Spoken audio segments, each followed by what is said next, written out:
आजकल दुनिया में आर्मी रिपोर्ट्स, फाइटर जेट्स और ट्रेंडिंग टॉपिक्स की बात करें तो उसमें एक नाम ज़रूर नज़र आता है, तुर्की का 5th जनरेशन फाइटर जेट कान। तो दोस्तों, मैं हूं हसन और स्वागत करता हूं आप सभी का एक और नए वीडियो में। अगर दुनिया के ताकतवर मुल्कों के फाइटर जेट्स की बात की जाए तो सबकी नज़र सबसे पहले अमेरिका के F-22 रैप्टर्स, रशिया का सुकोई Su-57 और चाइना का J-20, सबकी नज़र इन फाइटर जेट्स पर ज़रूर जाती है। मगर अब एक नाम नया जुड़ रहा है, एक मुल्क जो इसे अपने लिए नहीं बल्कि अपने मुस्तकबिल के लिए तैयार कर रहा है। ये है कान, तुर्की का 5th generation stealth fighter jet. अगर मैं आपसे कहूँ कि इसकी शुरुआत एक सपने से हुई थी तो शायद आप मेरी बात पर यकीन ना करें। तो चलिए जानते हैं इसके पीछे का असली सच। एक ऐसा फाइटर जेट प्रोग्राम जो दुनिया के सबसे पावरफुल, सबसे एडवांस और सबसे महंगे जेट प्रोग्राम में से एक था, F-35 लाइटनिंग II। लेकिन जब तुर्की जैसा नेटो मेंबर इस प्रोग्राम से बाहर निकाल दिया गया तो दुनिया हैरान रह गई। आखिर क्यों? क्या सिर्फ एक मिसाइल सिस्टम की वजह से अमेरिका अपने दोस्त को भूल गया, या इसके पीछे कोई और वजह छुपी थी? तो सबसे पहले समझते हैं F-35 प्रोग्राम की सारी कहानी और कैसे तुर्की इससे बाहर हो गया। आखिर क्या है F-35 programme? F-35 lightning II एक 5th generation stealth multi role fighter jet है जो लॉकहीड मार्टिन ने बनाया है। ये दुनिया के सबसे एडवांस फाइटर जेट में से एक है। इसका मेन पर्पस है स्टील्थ टेक्नोलॉजी रडार से बचना, इलेक्ट्रॉनिक वॉरफेयर एनिमी सिस्टम को जाम करना, multi role capability, dog fighting, bombing और अपने दुश्मनों पर नज़र रखना। ये प्रोजेक्ट अमेरिका के डिपार्टमेंट ऑफ डिफेंस के अंडर चलाया गया और इसमें नेटो के कई सारे अलायंस शामिल थे, जैसे UK, Italy, Netherland, Canada, Australia, Norway और तुर्की। ये प्रोग्राम दुनिया के सबसे महंगे डिफेंस प्रोजेक्ट्स में से एक था, जिसकी ओवरऑल कॉस्ट थी $1.7 ट्रिलियन, जो अगर इंडियन करेंसी में कन्वर्ट किए जाएं तो बनते हैं 1,46,46,486 करोड़ रुपए। तुर्की इसमें लेवल 3 पार्टनर था, यानी वो सिर्फ खरीदने वाला नहीं बल्कि प्रोडक्शन और टेक्नोलॉजी शेयरिंग में भी इन्वॉल्व था। तुर्की ने अपनी तरफ से इस प्रोजेक्ट में $2.4 बिलियन इन्वेस्ट किए थे।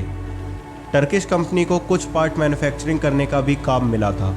कुछ वक्त बाद तुर्की ने रशिया से S-400 ट्रायम्फ मिसाइल खरीदी। ये एक डिफेंस सिस्टम है, एक advance surface to air missile system जो एनिमी एयरक्राफ्ट को बहुत दूर से ही निशाना बना सकता है। अमेरिका ने इस पर रिएक्ट करते हुए कहा, अगर तुर्की S-400 यूज़ करेगा तो रशिया को F-35 की स्टील्थ टेक्नोलॉजी के अगेंस्ट रियल टाइम डेटा मिल सकता है और ये सिक्योरिटी ब्रेक होगा। यानी अगर तुर्की ने F-35 भी ऑपरेट किया और S-400 भी, तो रशिया इनडायरेक्टली F-35 की टेक्नोलॉजी समझ सकता है। ये अमेरिका के लिए अनएक्सेप्टेबल था। अमेरिका ने तुर्की पर डिप्लोमेटिक प्रेशर डाला और वार्निंग्स भी दी। S-400 मत लो, US का पैट्रियट सिस्टम ले लो, हमारा मिसाइल डिफेंस सिस्टम ज़्यादा सिक्योर है, नेटो के रूल्स का ख्याल रखो। लेकिन तुर्की ने कहा, हमें अपनी डिफेंस नीड्स के लिए बेस्ट ऑप्शंस चाहिए।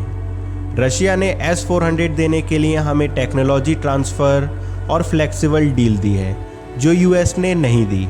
2019 में जब तुर्की ने S-400 सिस्टम ऑफिशियली रिसीव कर लिया, तब अमेरिका ने तुर्की को F-35 प्रोडक्शन प्रोग्राम से निकाल दिया। उसकी कंपनीज़ के कॉन्ट्रैक्ट कैंसिल कर दिए।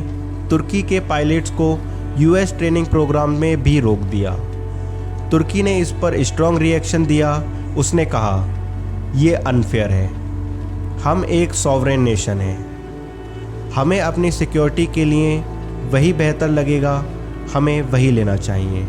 जैसा कि मैंने बताया, 2019 में अमेरिका ने तुर्की को F-35 प्रोग्राम से ऑफिशियली निकाल दिया। वजह थी तुर्की का रशियन S-400 मिसाइल सिस्टम खरीदना। तुर्की ने ऑलरेडी F-35 प्रोग्राम में $2.4 बिलियन इन्वेस्ट किए थे। उसकी डिफेंस इंडस्ट्री इसके लिए मेजर सप्लाईज थी। जब अमेरिका ने तुर्की को F-35 प्रोग्राम से निकाल दिया तो तुर्की के लिए ये एक डिप्लोमेटिक और डिफेंस सेटबैक था। लेकिन तुर्की ने इस ह्यूमिलेशन को मौका बनाया।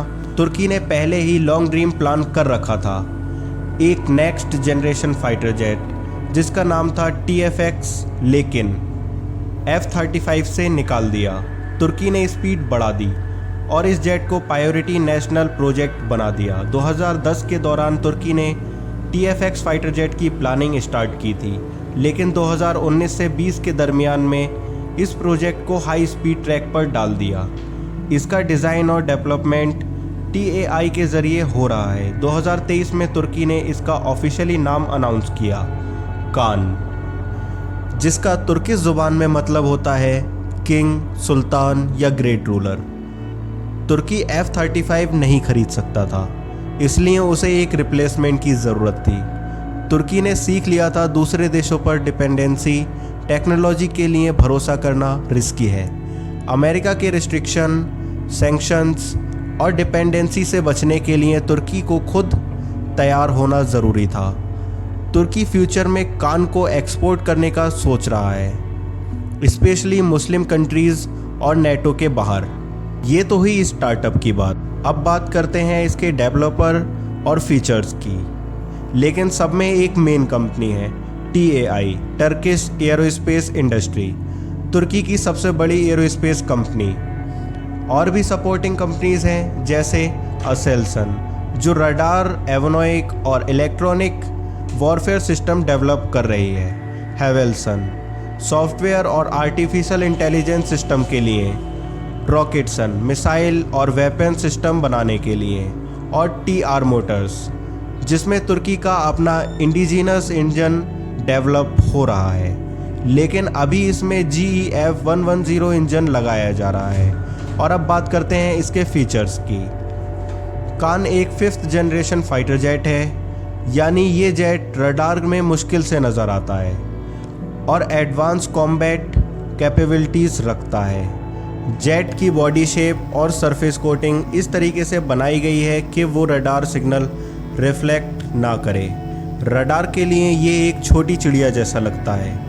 कान में 2 पावरफुल इंजन लगाए गए हैं, ज़्यादा स्पीड, ज़्यादा लिफ्ट और ज़्यादा सेफ्टी। ये जेट बिना आफ्टर बर्नर के सुपरसोनिक स्पीड में उड़ सकता है। जेट के अंदर ही मिसाइल और बॉम्ब्स लगाए जाते हैं। ये स्टील्थ मेंटेन करने के लिए होता है। बाहर लगाए गए वेपन से रडार पकड़ लेता है।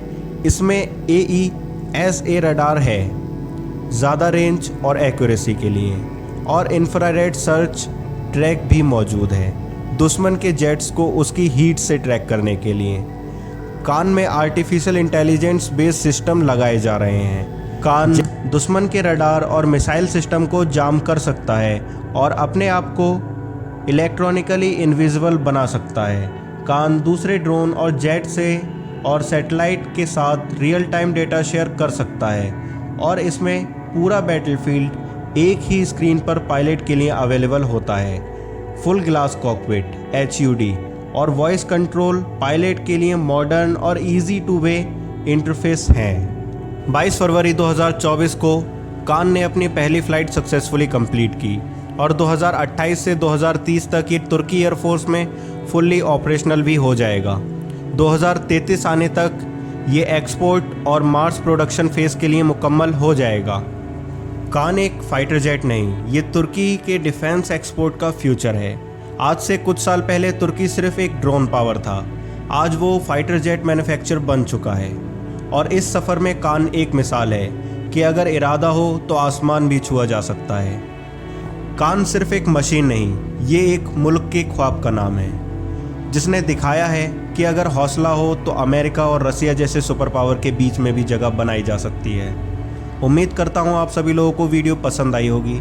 वीडियो कैसी लगी है कमेंट करके ज़रूर बताएं, और अच्छी लगी है तो इसे एक लाइक करें, चैनल को सब्सक्राइब करें और अपने दोस्तों के साथ शेयर करना ना भूलें। मिलते हैं अपनी अगली वीडियो में। जब तक मैं हसन आप सभी लोगों से विदा लेता हूँ। Bye bye, take care and thank you for watching.